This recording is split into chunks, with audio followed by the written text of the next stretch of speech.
Good morning, students. Today we will discuss our next topic of history.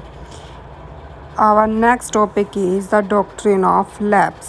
हमने पीछे पढ़ा था कि जो उन्होंने एक अनेक्स्ट की जो नीति अपनाई थी, पंजाब को उन्होंने क्या किया था, अपने राज्य में मिला लिया था।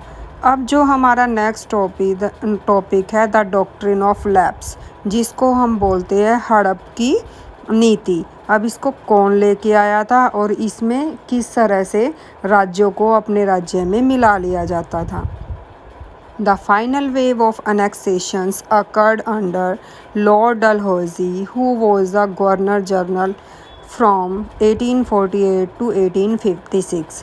जो फाइनल वेव थी, मतलब कि जो लहर थी ये हड़पने की, ये कहाँ से आई थी, किसके अंडर में थी? लॉर्ड डलहौजी के। वो गवर्नर जनरल रहा इंडिया में 1848 से 1856 तक। He devised a policy that came to be known as the doctrine of lapse। जो वो पॉलिसी लेके आया, उस पॉलिसी को किस नाम से जाना गया? Doctrine of lapse. The doctrine declared that if an Indian ruler died without a male heir, his kingdom would lapse। उसमें ये जो नीति थी, इसमें डिक्लेयर किया गया, मान लीजिए अगर कोई भी राजा मर जाता है और उसका क्या है, कोई भी पुत्र नहीं है, बेटा नहीं है, जो उसका खुद का हो, गोद लिया हुआ नहीं, जो उसका खुद का हो, अगर वो नहीं है ताज पहनाने के लिए, तो उसके राज्य को क्या कर लिया जाएगा? हड़प लिया जाएगा। That is become part of company territory. वो किसका पार्ट बन जाएगा? कंपनी की टेरिटरी का पार्ट बन जाएगा। One kingdom after another was annexed simply by applying this doctrine. अब जो ये हड़प की नीति थी, इस तरह से क्या किया उन्होंने, आसानी से वो हड़प सकते थे ये इस तरह की पॉलिसीज़ को अपनाकर।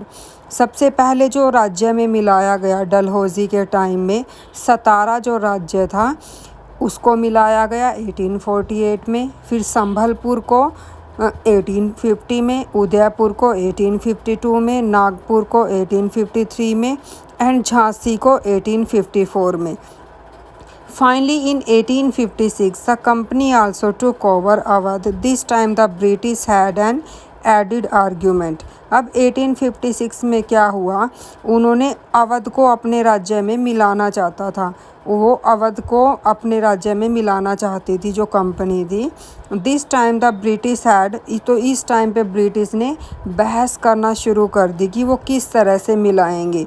उन्होंने क्या कहा, they said they were obliged by duty to take over Awadh in order to free the people from misgovernment of the nawab. अब उन्होंने एक नीति अपनाई, उन्होंने क्या किया, वो इस तरह से करेंगे कि जो अवध का नवाब है वो मिस गवर्नमेंट, मतलब कि उसको काम करना नहीं आ रहा है कि प्रशासन को कैसे चलाना है, एडमिनिस्ट्रेशन को, इस तरह से वो क्या करेंगे, अपनी ड्यूटी निभाएंगे और वो उसको बोलेंगे कि वो लोगों को क्या कर दे, फ्री कर दे। Enraged by humiliating way in which the Nawab was deposed। अब वो इन्होंने जो नीति अपनाई, तो जो नवाब था, enraged का मतलब वो खपा हो गया कि क्योंकि उनकी वो अपमान किया जा रहा था बार बार उसका, कि वो सही से एडमिनिस्ट्रेशन को नहीं चला रहा है। The people of Awadh joined the great revolt. तो इसके बाद उसको अवध के नवाब को ऐसे कहकर राजगद्दी से हटा दिया गया और जो अवध के लोगों ने ज्वाइन कर ली, जो रिवोल्ट हुई थी 1857 के अंदर, जो हमारी क्या थी, जो स्वतंत्रता की जो पहली लड़ाई थी वो हमारी 1857 से ही शुरू हुई थी।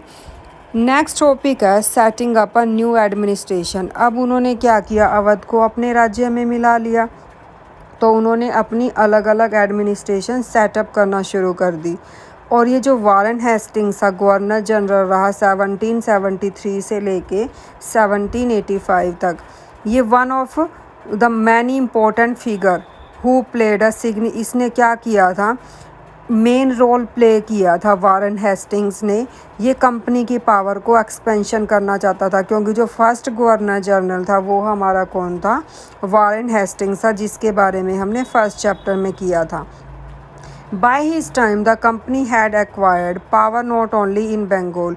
जो ये पावर थी, इस टाइम में कंपनी ने केवल पावर अपनी बंगाल में ही नहीं हासिल की, बल्कि but also in Bombay and Madras में भी पावर जमा ली थी।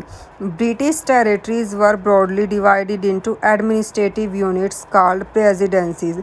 अब जो ब्रिटिश टेरिटरी थी, उन्होंने अपने आप को डिवाइड किया था, उनकी जो एडमिनिस्ट्रेशंस थी वो अब जो यूनिट में डिवाइड किया गया उसको प्रेसिडेंसीज बोला जाता था। देयर वर उन्होंने 3 प्रेसिडेंसीज बनाई थी। जैसे जिस तरह से हमारी पार्लियामेंट होती है ना, इसी तरह से उनकी प्रेसिडेंसीज होती थी। अब 3 प्रेसिडेंसीज बनाई बंगाल, मद्रास एंड बॉम्बे में। Each was ruled by a governor. अब ये सारी की सारी किसके द्वारा? गवर्नर था, उनके ऊपर रूल करता था। The supreme head of the administration was the governor general. जो सुप्रीम हेड होता था वो गवर्नर जनरल होता था। जो वॉरेन हेस्टिंग्स था, the first governor general, introduce several administrative reforms. वो काफ़ी सारे एडमिनिस्ट्रेटिव रिफॉर्म्स लेके आया था, notably in the sphere of justice. उनको न्यायिक तौर पर भी क्या किया गया था? नोट किया गया था। अब ये जो गवर्नर जनरल आए थे, इन्होंने हमारे यहाँ से धन तो लूटा, लेकिन उन्होंने काफ़ी सारे चेंजेस भी लेके आए थे जो इंडिया कम 100 सालों के अंदर भी नहीं कर सकता था। वो इतनी सारी टेक्नोलॉजीज़ भी लेके आए थे। From 1772 a new system of justice was. उन्होंने जस्टिस का नया सिस्टम एस्टेब्लिश किया। जैसे कोर्ट है जो हमारी, ये supreme court, district court, high court है, ये किसकी देन है? ये सारी ब्रिटिश की ही देन है। Each district was have two courts. अब उन्होंने डिसाइड किया कि हर एक डिस्ट्रिक्ट में 2 तरह की कोर्ट होंगी। क्रिमिनल कोर्ट, जिसको फौजदारी अदालत बोला गया, एंड अ सिविल कोर्ट, जिसको दीवानी अदालत बोला गया। क्रिमिनल कोर्ट के अंदर केवल उन्हीं के ऊपर डिसीजंस लिए जाएंगे जो क्रिमिनल्स है, और सिविल कोर्ट के अंदर जैसे दहेज का है, गोद लेना, इसी तरह के क्या किए जाते थे, जस्टिस किया जाता था इस तरह के मामलों का। Maulvis and Hindu pandits interpreted Indian laws for the European district collectors who presided. अब जो मौलवीज थे और हिंदू पंडित थे, उन्होंने भी इंटरप्रेट का मतलब होता है चेंजेस करना, चेंजेस किए इंडियन जो लॉ थे, कानून थे। और द यूरोपियन डिस्ट्रिक्ट कलेक्टर थे हु प्रिसाइड, जो यूरोपियन के डिस्ट्रिक्ट कलेक्टर थे वो जो प्रिसाइड करते थे। प्रिसाइड का मतलब होता है मीटिंग के अंदर जो हेड होता है, जो होल्ड करता है पूरी मीटिंग को, उसने प्रिसाइड किया। ओवर द सिविल कोर्ट को वो प्रिसाइड करता था। The criminal courts were still under a qazi. जो क्रिमिनल कोर्ट थी वो किसके अंडर में होती थी? काजी के। एंड अ मुफ्ती वो but under the supervision of the collector.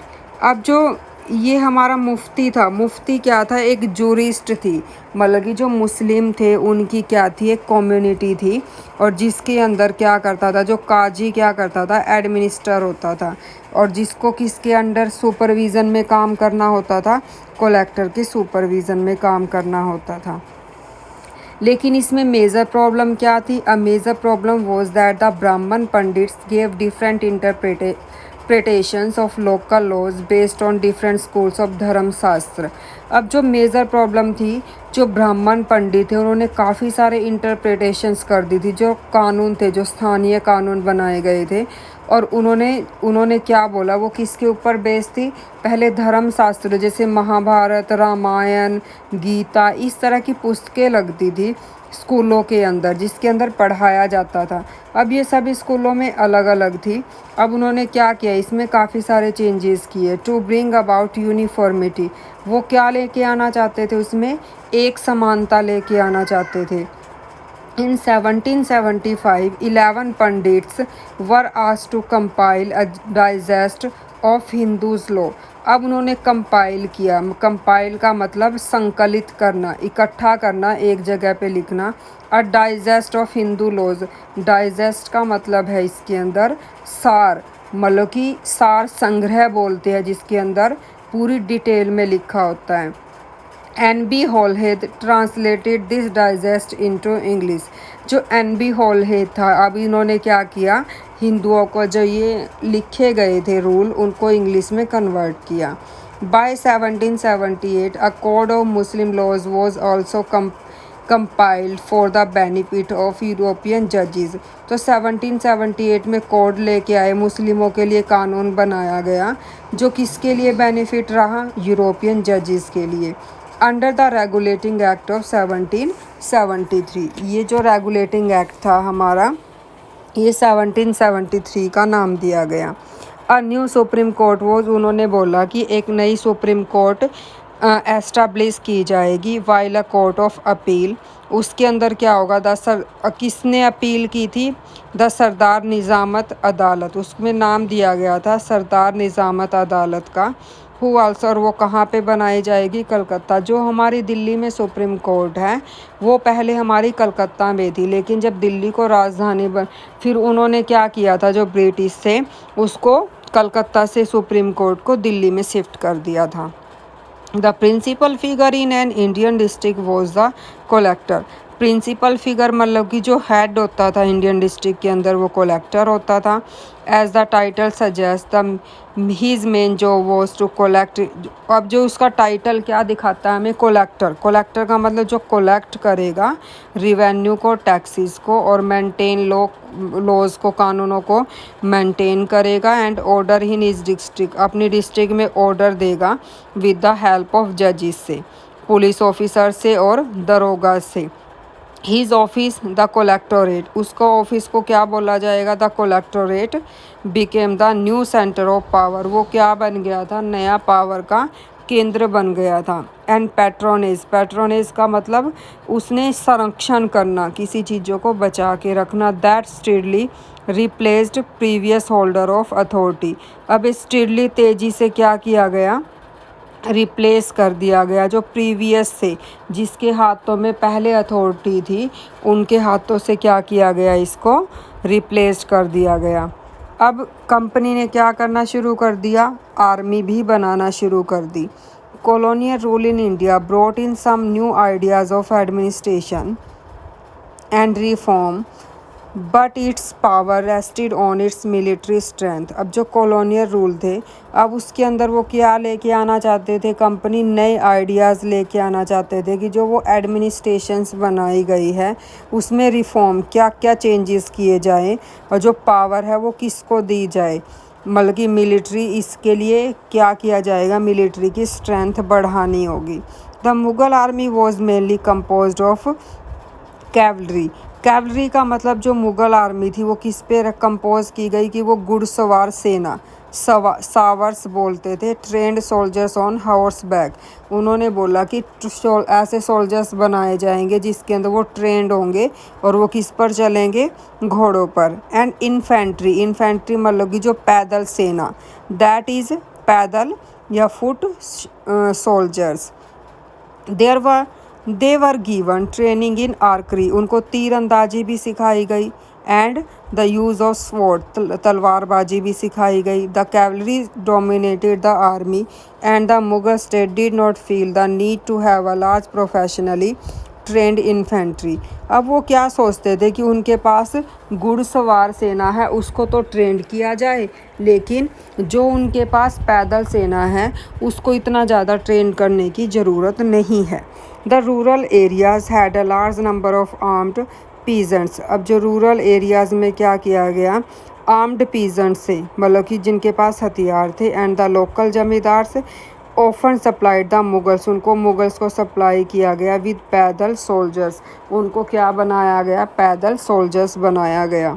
A change occurred in the 18th century when Mughal successor states like Awadh and Banaras started recruiting peasants into their armies and training them as professional soldiers। अब change क्या है 18th century के अंदर, जो Mughal successor state थी, जो मुग़लों के हाथ में थी, अवध और बनारस, उन्होंने स्टार्ट कर दिया कि पीजेंट्स से, जो किसानों को रिक्रूट मतलब कि भर्ती करना शुरू कर दिया अपनी आर्मी में, और उनको ट्रेनिंग देना शुरू कर दिया एज अ प्रोफेशनल, जैसे कि वो क्या हो, प्रोफेशनल सोल्जर्स को दी जाती हैं।